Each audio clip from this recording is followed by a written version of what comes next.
Evening.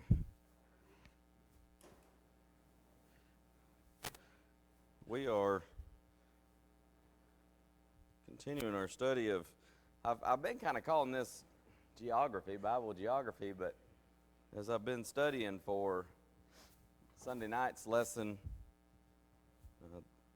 the Bible and archaeology, part of our Science in the Bible series, I think this would be more in the lines of archaeology. I should have realized that before, but it certainly has some geographical aspects to it, of course, but I think probably the better overall title for the study would be archaeology and how it helps us to understand the lives that lived. And that's one of the great advantages of archaeology, as we'll talk about Sunday night. It helps us to understand how they lived and how they just everyday life. Is that on? Yeah, it is. Okay. Just some reason it didn't sound like I was coming through the mic. I wanted to mention this before I get into tonight's lesson. I know a lot of the Bremen members will recall and be interested to know this. I'm sick that I can't be there, but I got this in the mail. I don't know, it's been a few weeks ago, but I just have forgotten to mention it. But I thought some of the Bremen people would be interested to know. This coming Saturday, Brother Brinkley, they're having a special, celebration for 72 years of preaching the gospel. But a lot of Bremen folks will remember 2013, Brother Brinkley was here. In fact, it popped up in my Facebook memories today. I think the last day of the meeting was today, 5 years ago. Sister Brinkley called me and asked me if I could be there. I said, if I could work it out some way, I would. But that's a Saturday. It's a Saturday evening. I even thought about looking at, just getting on a flight, going down there and getting on a flight and coming right back. But there's no way without missing a Sunday, and that's just not feasible. So I hate I'm going to miss that. But 72 years of preaching, that's something else. And I knew that the folks who were here, and remember Brother Brinkley holding a meeting for us in 2013, you'd be interested to know that, because this is going to be in Wharton, Texas, which of course is where Brother Brinkley he's not currently preaching every Sunday. He does some one-on-one Bible studies. He's trying to mentor some young men, things like that. But he hasn't preached as far as every Sunday for, I think, a year or two. But you may recall Brother Brinkley, if you ever ask him, now how long have you been in Wharton? If you recall, his answer was, I've been preaching in Wharton longer than Moses was in the wilderness. He's almost doubled that up now. So 72 years. Excuse me. He started that congregation, by the way. There was no congregation there. He started that congregation. He, until just a couple years ago, was the only full-time preacher they'd ever known. So pretty interesting. Yes, sir, Brother Bob.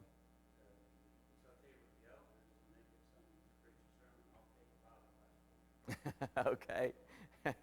Well, I appreciate that. But that's a really neat thing, and I'm excited for him, and I know he's going to enjoy that, and he'll be kind of humbled and embarrassed a little bit by it, I'm sure, but he will really like that. I was just talking to Sister Brinkley on the phone a few days ago, and talking about getting some footage from when I went up to GBN and interviewed him. He and I just sat down and talked, and they recorded it, and probably an hour's worth of footage.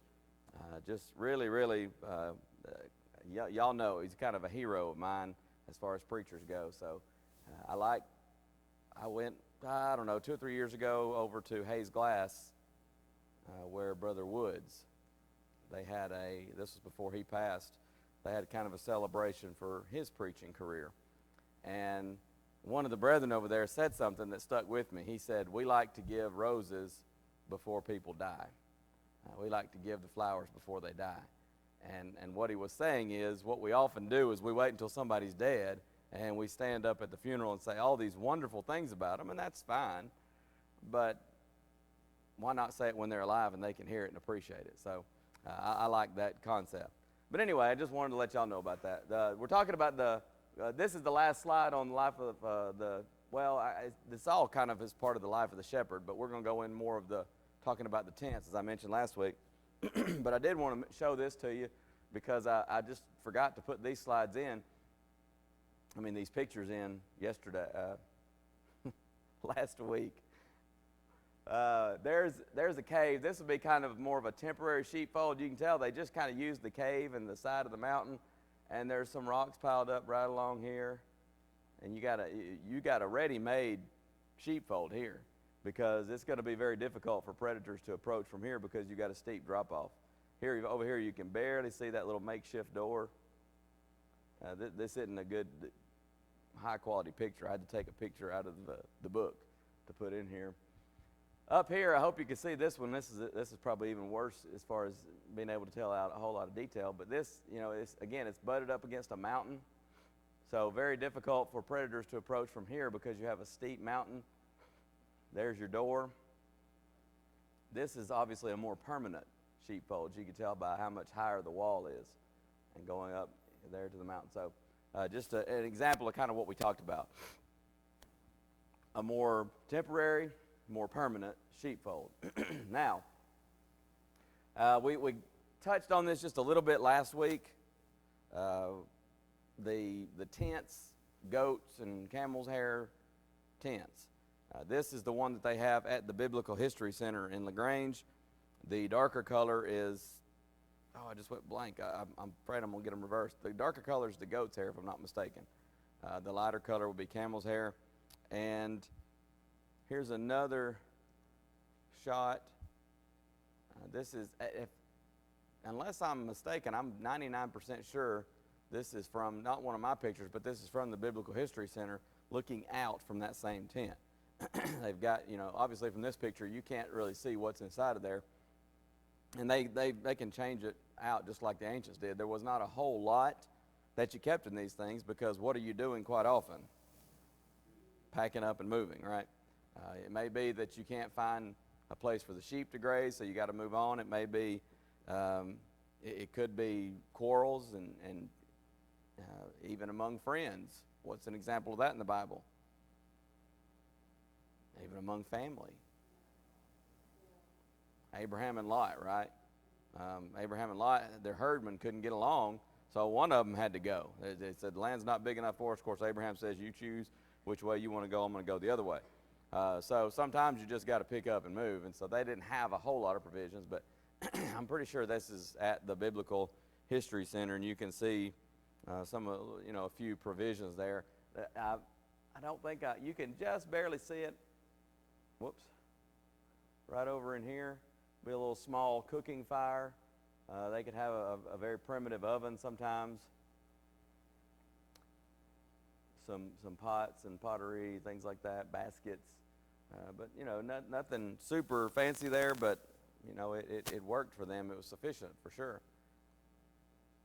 Here's a spring encampment as well as a winter scene.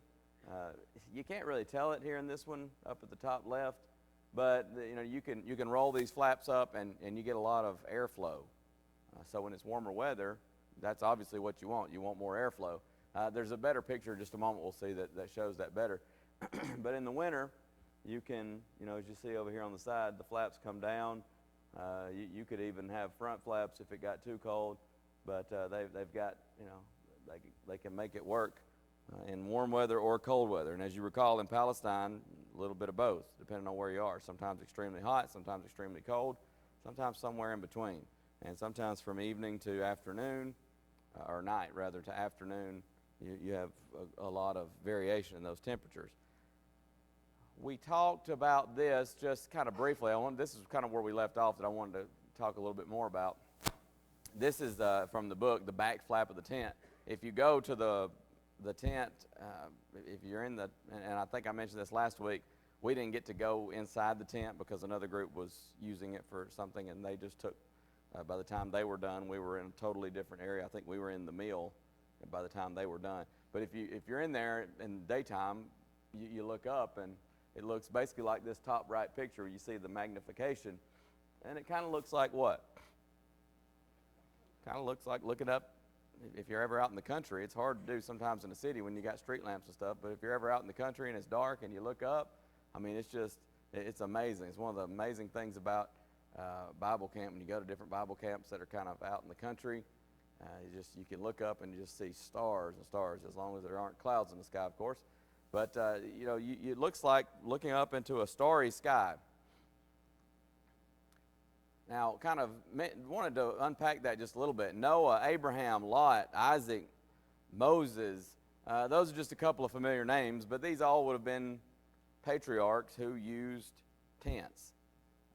In fact, over and over again, you read about tents. And not only that, there are probably well over 100 references. Yeah, definitely, easily. I looked, just doing this is just kind of a quick search in my Bible software. I came up with just the word tent, 91 verses. Tents was 65 verses. Now, sometimes those are not necessarily referring to various references, but we could say well over 100 of those.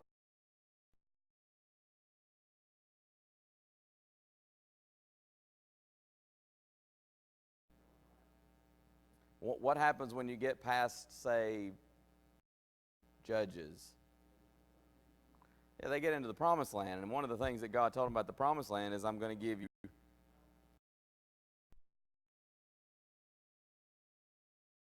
houses you didn't have to build. And sometimes they will build houses, but there were also houses there. So they're going to build more permanent structures, right? But there was a commemoration every year to remember that, hey, once upon a time, God led you through the wilderness. And just like he promised, in spite of your unfaithfulness, in spite of your lack of faith, he led you to the promised land, a land flowing with milk and honey, as they say. What was that commemoration? The Feast of Tabernacles, or the Feast of Booths. And they would actually, that part of that was you put a tabernacle or a booth on top of your house, and we'll see that in just a moment. And that was kind of, you dwell in that booth or that tabernacle for, I think it was 7 days, if I recall correctly, to celebrate, to commemorate, to remember. We once were a nomadic people, but God brought us to the promised land, and he settled us here. No evidence that they kept that nearly as well as they should have. Now, they did under one particular spiritual leader. Who was that? Many, many years later. Not Josiah. It's actually Ezra, right? Ezra is going to encourage them to keep the Feast of Booths. This is actually after the captivity. So God's presence among Israel was also represented by a tent, right? In one sense, a double tent, because you had the overall tabernacle, right? And this should be very familiar to us, just having studied that in our VBS. You had the overall tabernacle structure, but there was a veil inside there, a curtain, and inside the curtain is kind of, as it were, another, and that was the most holy place. And what was in the most holy place? The Ark of the Covenant. The Ark represented God's presence among his people. Now, the Jews sometimes took it to mean that's God. And they even thought they could just disobey and do whatever they wanted because, God is right here. Nothing can happen to us. And Ezekiel's going to have this vision of the Spirit of God leaving, representing you've left me. I'm abandoning the temple. And it was telling them, you're going into captivity. You've left God. You've abandoned God. And so I'm not with you. Don't fool yourself into thinking nothing can happen because God's here. God's not here anymore because you have completely turned your back on him. So they had sometimes this idea that's God. But several times in Scripture, God would say something to the effect of, I will meet with you between the cherubim. And that was those two angels that sat atop the Ark of the Covenant. So God's presence among them representatively in that tent. So the tents played a very large role in ancient Israel. In fact, if you'll look at Exodus 33, I was thinking that.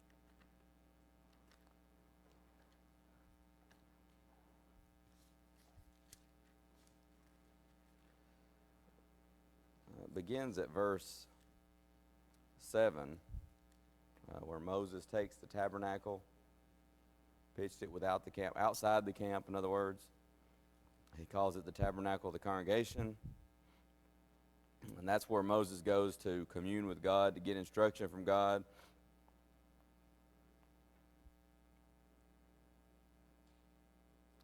The Lord spake to Moses face to face, verse 11 tells us, as a man speaketh unto his friend.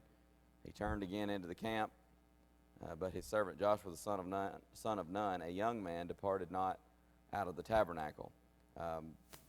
I meant to put another reference with this, because this is actually talking about a different tent. This later on they're going to build the actual, what we call the tabernacle. But I didn't. But that's right in this section of Exodus. But I apologize. I meant to put that reference in here. But anyway, that's the tent where Moses would go and meet with the Lord, the tabernacle. But then later on they're going to build, just shortly after this, they're going to build the tabernacle, as we often refer to it. And then that will be represent God's presence among them until Solomon builds the permanent temple structure. So God's presence represented through that tent. The Jews would often refer to the stars as a tent or the canopy of the heavens. And so a Jewish father talking to his children, or a mother talking to her children, might remind them that God cares for us, and He spread out a canopy, a tent, over us in the heavens. They had a very different attitude toward darkness. A lot of times, how do children especially feel about the dark now? Frightened, right? They want a night light, they want to leave a light on, things like that. They had a much different attitude toward the darkness, because it was viewed as that's God's canopy over us. With understanding that there are things that could be dangerous within the dark, but that was kind of a concept among the Jews. They saw the stars as a protective tent from God over His people. It's interesting, God's going to use this imagery too. Look at Isaiah 40.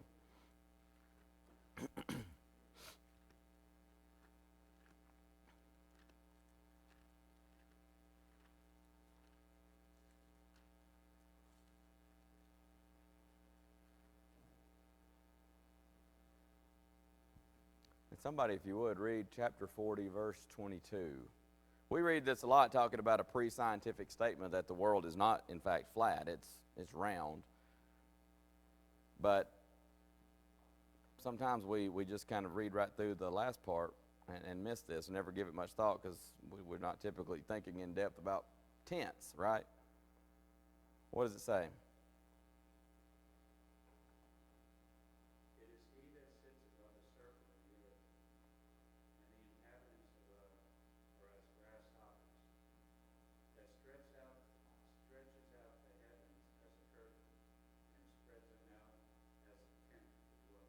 Spreads them out, the heavens out, as a tent to dwell in. So, again, using that imagery of the sky at night being like a tent where you can see those little points of light. A few other references. Let me get some. Anybody want to volunteer readers? I'm going to just throw out several references here. All right, Jacob, Psalm 27:5, please. Who else? All right, Caleb, Proverbs 14:11. Joel, Psalm 84:10. And Tim, Jeremiah 4:20, please.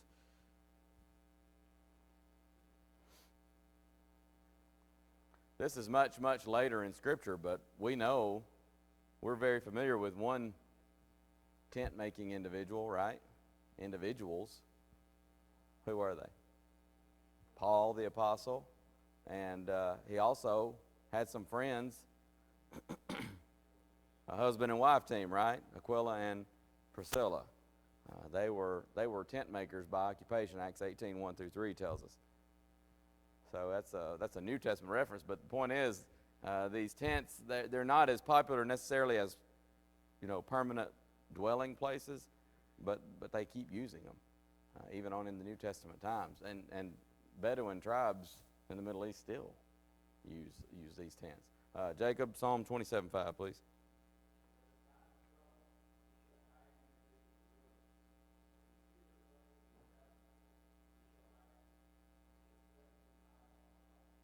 He'll hide me in his pavilion, the secret place of his tabernacle or his tent. It's the idea of God has a place of refuge. And sometimes in Scripture, various ideas are used to represent that place of refuge. Here, it's a tent or a tabernacle. Proverbs 14:11.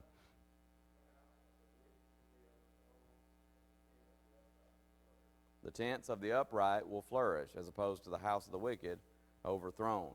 And there seems to be a little double meaning there, in that the house of the wicked would seem to be much more permanent and stable, right? Strong, but it's going to crumble.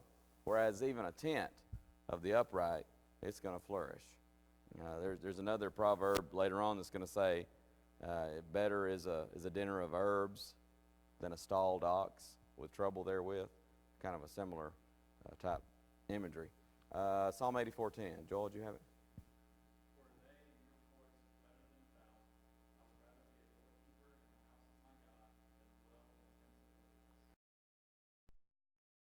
Dwell in tents of wickedness. Again, seems to be kind of a double meaning.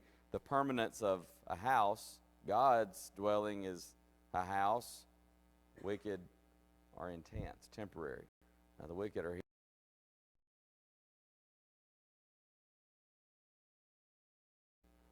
So again, that reference to tents. And in Jeremiah 4:20.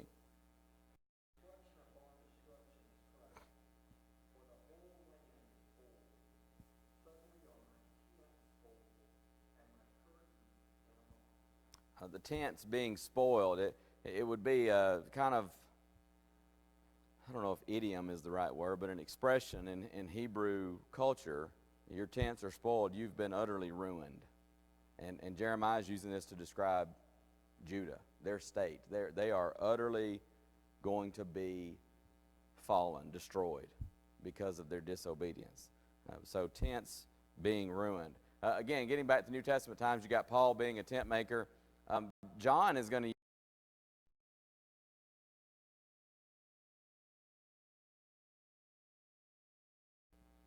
John 1:14. The Word became flesh and dwelt among us. It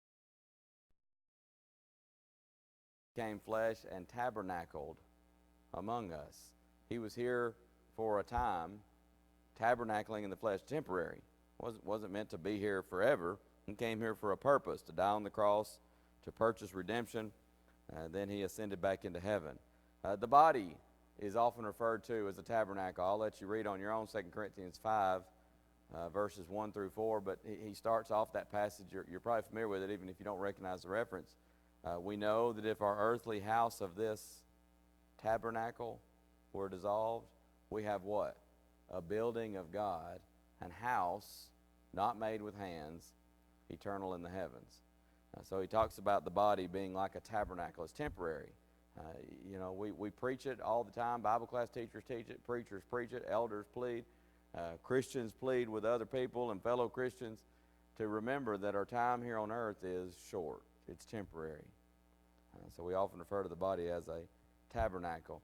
And then, of course, of Abraham and really all of the patriarchs and all the ancients, the Hebrews writer tells us in Hebrews 11, verses 9 and 10, they were looking for what? They were looking for a city that has foundations, whose builder and maker is God. So they were looking for a more permanent dwelling. They understood God had something better beyond this life. So that's the idea there. There's that tent I was telling you about. It's a better. You see how front and back flaps are open, and it gives a lot more airflow. And sometimes you would see this where you've got the sheep just right there by the tent, and the men folk will be out there tending to the sheep. Women folk tend to be taking care of the tent. But sometimes you would have to, again, go off with the sheep. And sometimes the men might be gone for long periods of time, taking care of the sheep. Again, you remember David sometimes was out, and he had to fight that bear and fight the lion because he's out away, and there's no help. You're on your own. So sometimes they would be way on out there, but sometimes you had the sheep pretty close by. Women typically owned the tent, understanding that this is a joint thing with their husband, but it often is referred to as the woman's tent. I'll give you a couple of examples here in Scripture. Genesis 31:33. These are both in Genesis.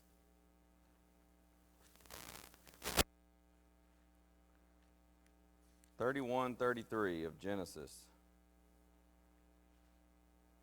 And you got Laban and Jacob. Jacob finally just leaves. Laban keeps trying to draw this thing out. Laban's pretty sharp. I mean, he's figured out when Jacob's around what happens.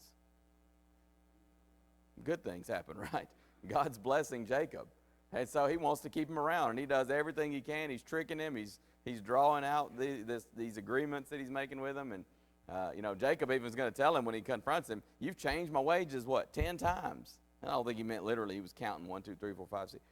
He's saying, you just keep changing things. You're not being true to your word. So finally he just up and leaves, and Laban pursues him, but he's looking for these household images, some type of idol, and we're not given a whole lot of detail about that. It's something that would not have been acceptable or pleasing to God, obviously, if these some kind of household idols, but he's looking for these images.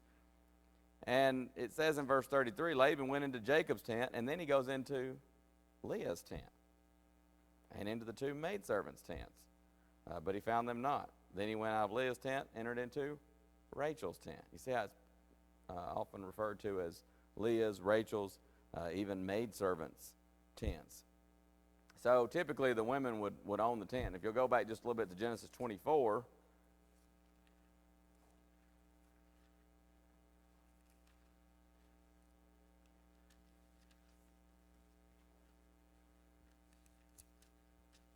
verse 67, Isaac brought her, Rebekah, into his mother Sarah's tent and took Rebekah, and she became his wife. So his mother is dead at this point, so she seems that the daughter-in-law kind of inherits the tent here.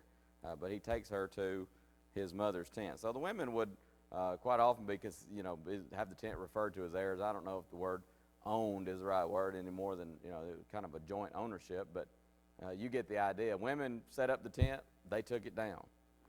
Women were used to hard work.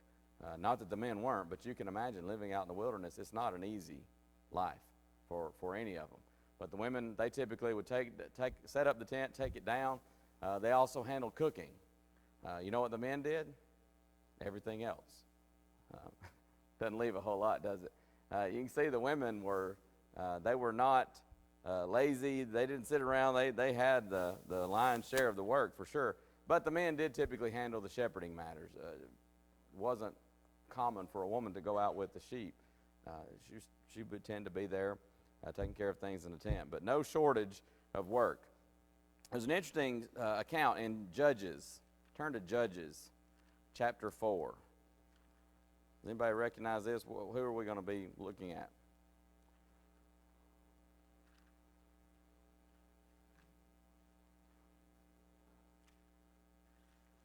In Judges 4, you've got Deborah and Barak. Remember, Barak wouldn't go unless Deborah would go with him. And so who are they fighting against? A man named Sisera. And so they defeat him, and Sisera, verse 17, says he fled away on his feet to the tent of whom? Jael. That's how we say it. I'm told that in Hebrew it would be something like Yael, meaning gazelle, is what they say that name means. And so what does Jael or Yael, the wife of Heber the Kenite, and if you've ever read this account and said, where's her husband? He's probably with the sheep. Every indication is that it's just Jael there. He goes there because there's peace between Jabin the king of Hazor and the house of Heber the Kenite. Jabin is the king. Of course, Sisera is kind of like his general. Jael went out to meet Sisera and said unto him, turn in, my lord, turn in to me, fear not. And when he had turned in unto her into the tent, she covered him with a mantle. So she says, come on in here, it's safe. So she come in here and rest, hide. He said unto her, give me, I pray thee, a little water to drink, for I am thirsty. She does him one better and gives him some milk, some warm milk. And you know what typically happens when you drink warm milk? You're going to get sleepy, right? So she says, lie down, take a nap. He says, stand in the door of the tent, and it shall be when any man doth come and inquire of thee and say, is there any man here? Thou shalt say, no. He says, cover for me. Then Jael, Heber's wife, took a nail of the tent and took a hammer in her hand and went softly unto him and smote the nail into his temples and fastened it into the ground, for he was fast asleep and weary, so he died. You think? He was exhausted, no doubt. He's been fleeing. There's the adrenaline rush of the battle during the day. Now he realizes he's beaten. He's on the run for his life. She gives him some milk. Man, he's out like a light. But you know what? When you take a tent peg and you go to put that through somebody's head, how many chances you reckon you got at that? You got one shot, right? And you ever think about this? I mean, here's this woman. She's, we think of it in today's society. Here's a woman home by herself. She probably doesn't even open the door, right? She doesn't miss a beat. Just, whoosh.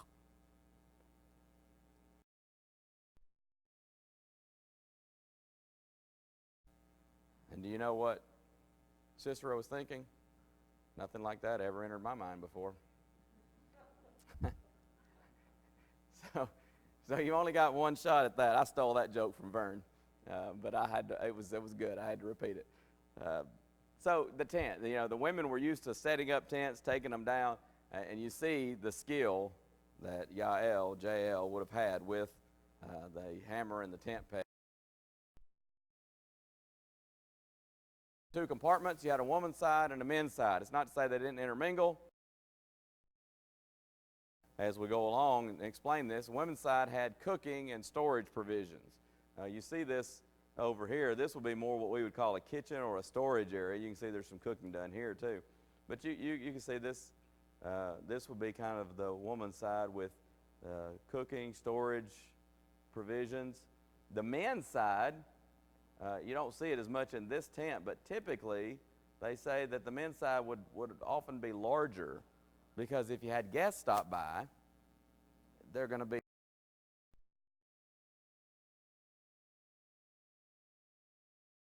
a very serious matter. Guests would be, sometimes people are passing through. Maybe they're on their way somewhere. Maybe they're moving. Maybe they're just traveling to see family or something like that. They stop by, you invite them in, and you would serve them typically some kind of a hot tea. Hot tea in the Middle East, in the desert? What's up with that? If you think about it, in an arid climate, you drink hot tea, makes you sweat, and that cools the body down. So it's kind of doesn't really make sense to us necessarily, but it would often be something they would do. And they just enjoyed hot tea. Same reason that my wife says I'm nuts for drinking coffee when it's 100 degrees outside, but I like it. So maybe they like their tea. But it could also cool them down. But here's the deal. Sometimes a guest comes by and you're thinking, I like this guy. He's a pretty nice fella. So you might invite them, as we would say in the South, or at least my mama used to say all the time, come in and set a spell, right? But if you didn't like that fella, you might just serve him some hot tea and let him be moving along, right? I mean, some things don't change thousands of years later. But you didn't know who's friendly and who's not, right? When somebody just shows up, you don't know if they're going to be friendly or not. And so what you'll have, and you'll see this if you get to go down to the Biblical History Center, and I'll try to find a better picture at some point. Maybe I can show you, because they've got one in their tent. But right here between the men's section and the women's section, there'd be just a curtain. And so when the guests showed up, and of course you could see them coming from a distance, the women and the children go into their section, and Dad shuts the curtain. Big time protection, right? It's a curtain. But if they don't see you, kind of out of sight, out of mind, right? They don't know how many people are in the tent. There could be men behind that curtain. military age men. Obviously, they didn't have military, but I mean fighting age. You don't know. And so if you're a stranger and you come with bad intentions, you don't know what's behind that curtain. And so it just kind of it would help protect them. It seems like on the face of it, that's nothing. That's not protection. But it could be. They don't know who is there unless and until you want them to know. But all this is to say there's another passage in Genesis 18 that this maybe sheds a little bit of light on. Who comes to see Abraham in Genesis 18?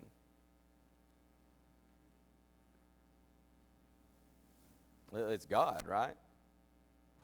And appearing in the form of these three men. And so these men come to see Abraham. But you know, I don't know if I'd ever really thought about it, but in verse 9 it is kind of strange. I mean, it's a tent setup. I mean, you can see this. It's not like there's a lot of places to hide in that tent, right? It's going to make for a pretty short game of hide and go seek. But they say in verse 9, "Where is Sarah, your wife?" And he said, "Behold, in the tent." Well, maybe she was just, in the back, and, it's not as good a light, and they didn't see her, but it may very well be that she's behind that curtain. And this is also God's way of letting Abraham know, I know you have a wife. I know she's back there. Remember, deity never asks a question for information, ever. So where's your wife? And of course, what does he go on to tell her, or tell Abraham? You're going to have a son. What does Sarah do? She laughs. And God says, "Why did you laugh?" And Sarah says, "I didn't laugh." Have you ever read that and thought, this is ridiculous? Why would she even try to deny that? I mean, they're face to face. But maybe they weren't face to face. Maybe Sarah's behind the curtain and she's overhearing. I don't know if I'd say eavesdropping, but she's overhearing this remarkable conversation taking place between Abraham and, he didn't know it at the time, but God. Maybe that's what's going on there in Genesis 18:9 and following. And so they say, "You're going to have a baby," and she's behind the curtain going, "Yeah, right." And the angel says, "Why are you laughing, Sarah?" And again, it's a subtle way of saying, I know you laughed. And she even tried to deny it. "No, I didn't." Maybe thinking, if it's just an ordinary man, they didn't know that at that point it wasn't just an ordinary man. How does he know I laughed? But of course, God knew. But that might help us to understand that. Again, here's the women's section over here. I already explained that. So, minimal furnishings. Again, I mentioned that earlier. So you have easy mobility. You would have typically a cooking fire, maybe some kind of primitive oven. That'd be just outside your door, somewhere in this area here. You'd have a mat for a table. They just spread out a mat on the ground. Beds were generally some kind of woven mat. It would double as a seat during the day. If you didn't need it during the day, you could just roll it up and set it out of the way. Flat grindstones, a goatskin bag. We talked about that last week for water. Small earthenware pots and bowls, and just very simple lamps, because as you can see in the back parts here, you would need some lighting, and especially, of course, at night. I mentioned this earlier, the Feast of Booths, Feast of Tabernacles. This is a depiction of an Old Testament era booth on top of a house as part of the celebration, the commemoration of the Feast of Tabernacles. Here's kind of what you would see modern day. Some of the Jews that still, for whatever reason, have not accepted the Messiah. We know that the old law has been nailed to the cross, but the Jews there in Palestine are still observing the old law, and that's what they do now. They just basically use a balcony and kind of make a makeshift booth or tabernacle there. So that's kind of how they would do that. I think that's just my last thing, right? Okay, yes. Right on time. I'm not used to that. Eating together was an important symbol of hospitality. Of course, still is. That's still true today among folks. That eating together is a sign or a symbol of hospitality. That's what people did as a sign of fellowship, friendship. That was true then. It's still just as true now. Particularly so in the desert. A lot of tribes would have a hospitality tent. And again, if you want somebody to stay to set a spell, you might go and take them to the hospitality tent. They would take them there anyways, but you might have a meal prepared there in the hospitality tent. There was token food there, food and drink for guests that were passing through. Again, if it was somebody that you really liked, hit it off with, whatever, then you may decide to have a larger meal with them. The Bedouin tribes in the desert today still, I'm told, have hospitality tents. The Arabic word for table, sulka, is also the word for reconciliation and forgiveness. Now, let me say this clearly. There is no verse in the Bible that speaks explicitly of a reconciliation meal, but the concept seems pretty obvious in Scripture when you look at several verses. I'm going to give you a couple of examples, and we'll go read one or two as we have time. Melchizedek, in Genesis 14, he comes out. In fact, I'm still at Genesis 18. Genesis 14, was it 18? Yeah. He comes out to greet Abraham. He's the king of Salem. Salem later on is going to be known as what? Jerusalem. Jebus, Salem. And he brings bread and wine. He was the priest of the Most High God. So it's the idea of they're going to have fellowship. And of course, the Hebrews writer later on, Abraham, and they eat together. Whoops, I didn't get that clicked up there. Another example is in Genesis 31. This is one of the better ones you'll see in Scripture. Genesis 31, here again you have Jacob, just went blank. Jacob and Laban. Genesis 31, and if you begin at verse 44, Laban says to Jacob, let's make a covenant. I and thou, and let it be for a witness between me and thee. So Jacob takes a stone, sets it up for a pillar, not a pillow, a pillar. And Jacob said unto his brethren, gather stones. So they take stones, they make a heap. If you drop down to verse 49, Mizpah, for he said, the Lord watched between me and thee when we were absent one from another. And Laban basically says to Jacob, take care of my daughters. Laban says to Jacob, behold this heap, and behold this pillar which I have cast betwixt me and thee. It's a witness. Then if you go to verse, where is it? Oh, 5. Early in the morning Laban rose up. Nope, that's not it. I just lost it. But it says they ate together. Somebody help me out. 54. Jacob offered sacrifice upon the mount and called his brethren to eat bread. Thank you. I just completely could not find that all of a sudden. And they did eat bread and tarried all night in the mount. So they had a meal. It's Laban and Jacob at odds here. Jacob finally just up and leaves. Laban chases him down. Things aren't looking so hot. They finally make peace. So as a symbol of making peace, they have a meal. There's another New Testament example of this. Does anybody know where I'm going with that? The book of Luke. It's a parable, I'll tell you that. It's about a boy who left home, and he comes home, the prodigal son. And he says to his dad, I'm not worthy to be called your son. And his dad won't even listen to the speech, but he says, bring him a robe, bring him a ring, symbols of sonship and authority. And he says, and kill the fatted calf, because we're having a meal, a celebration. And so they sat down to have a meal, which again represented his restoration. It's interesting in Luke 24, the disciples, after Jesus finally reveals himself to these two men that he had met on the road to Emmaus, they take off and they go find the disciples, and you can just see them bursting into the room and saying, the Lord is risen. We just sat down with him. We didn't even know. And then what happens? Jesus just appears. But Jesus does something. He says, do you have anything to eat? And they sat down and they ate. There's a couple of things there. Number one, what does a ghost not do?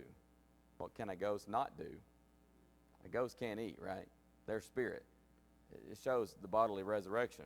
But number two, what was the last thing the disciples were doing the last time they had seen Jesus alive? They were on the run. They were either denying him or running away.